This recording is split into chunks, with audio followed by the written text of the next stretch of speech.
안녕하세요. 개인 투자자분들의 멘토 프로페서 킹입니다. 12월 4일 기술적 분석이 좋은 모닝 브리핑 출발해 보도록 하겠습니다.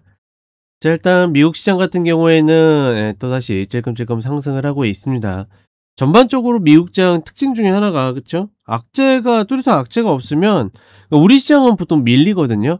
그러니까 뭐 이번에 이제 뭐 급등을 했었던 뭐 그런 특이 구간 빼놓고는 별일 없으면 보통 밀리는 게 어떤 수순인데 미국 시장 같은 경우에는 별일 없으면 상승하는 게 기조다. 어제 같은 경우에도 이제 장 바로 직전에 MS에서 어떤 AI 목표치 뭐 할당량에 대한 뭐 축소로 좀 밀리는 그런 모습을 보여줬었는데 본장에서 슬금슬금 올라오더니 뭐 MS에서 사실 무근이다라고 이야기를 하니까 바로 급등한 게 아니라 살짝 반등을 했다가 밀렸었어요. 근데 그럼에도 불구하고 그 이후에 꾸역꾸역 올라오면서 결국은 괜찮은 모습을 보여줬고 전반적으로 빅테크보다는 이제 중소형주 예를 들어서 러셀 2000 같은 지수들이 올라오면서 시장을 받치는 그런 모습이었다. 하나 눈에 띄는 거는 이런 순환매 말고도 AI 다음에는 이제 로봇, 그러니까 백악관에서 올해는 이제 AI 쪽을 좀 밀고 뭐 제도에 대한 이야기들을 많이 했다라고 그러면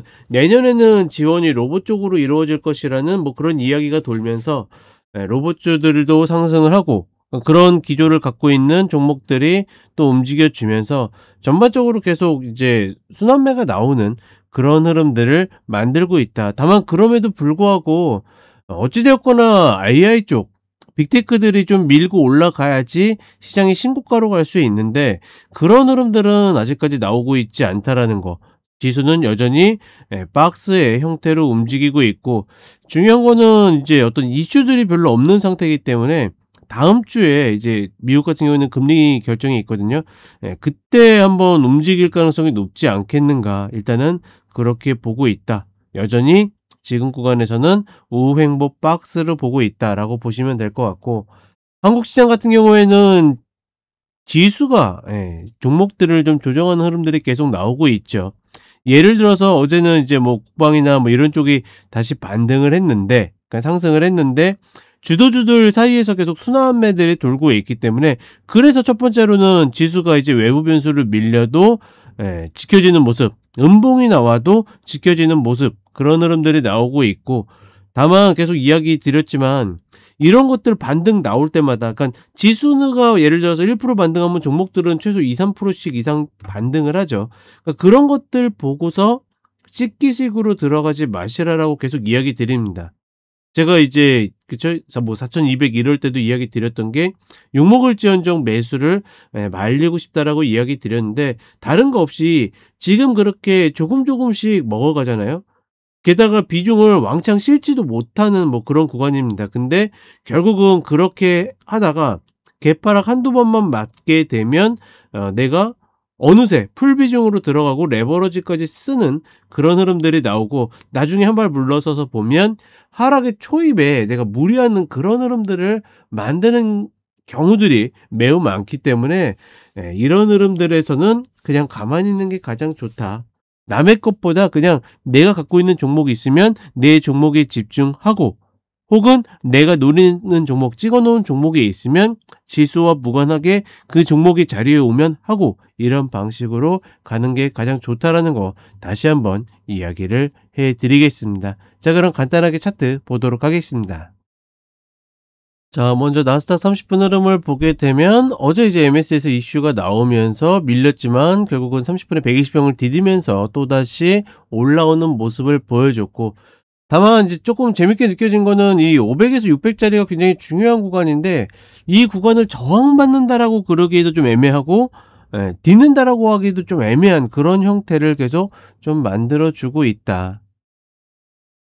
그런 형태를 만드는 가장 큰 이유는 결국은 제가 봤을 때는 엔비디아가 아닌가 싶거든요. 원래 이 정도의 대형주가 이 정도 올라왔으면 120평 뒤졌으면 바로 한번 다시 전고를 향해서 올라오는 것이 수순인데 그러지 못하고 좀 밀리는 형태를 보이고 있고 그렇다 보니까 지금 어떻게 됩니까?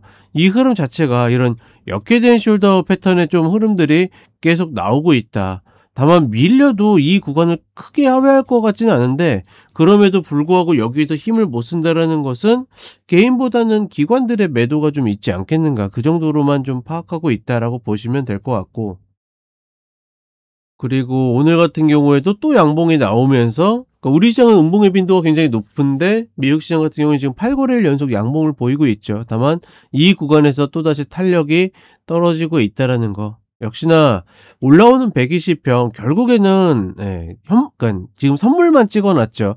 현물도 이 자리를 닫기 위해서 또 밀릴 가능성이 높고 그런 흐름들을 봤을 때는 뭐 급락 조정이다 뭐 이런 개념보다는 박스의 개념이 계속 유지될 가능성이 높다라고 판단해 보겠습니다.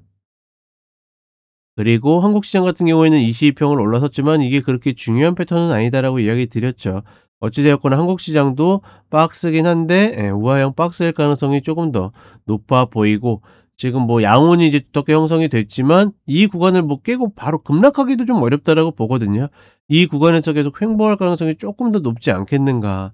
이제 문제는 결국은 신규를 노리시는 분들이 사실 3,200이나 이런 자리들이 한번 내려와야지 여기서 딛고 반등하는 요런 패턴을 노릴 텐데 지금 구간에서는 거의 찍기에 가깝기 때문에 어떤 매매를 하라, 어떤 매수를 하라라고 좀 권유하기 어렵지 않겠는가. 일단은 이렇게 판단하고 있다라고 보시면 될 것 같고 그나마 조금 괜찮은 것은 코스닥이 반등하고 있죠. 코스피에 비해 코스닥이 일단은 상대적으로 조금 더 움직였다라는 거 그 정도는 좀 긍정적이라고 보는데 다만 이렇게 움직일 때 바이오 제약보다는 그 외에 종목들이 움직여야 아마 우리 개인 투자분들의 계좌가 조금 더 피지 않을까 이렇게 좀 판단을 해보도록 하겠습니다. 자 날씨 너무 추운데 정말 건강 컨디션 관리 잘 하시고 오늘도 따뜻한 하루 되시길 바라겠습니다. 저는 쇼츠로 또 찾아뵙도록 하겠습니다.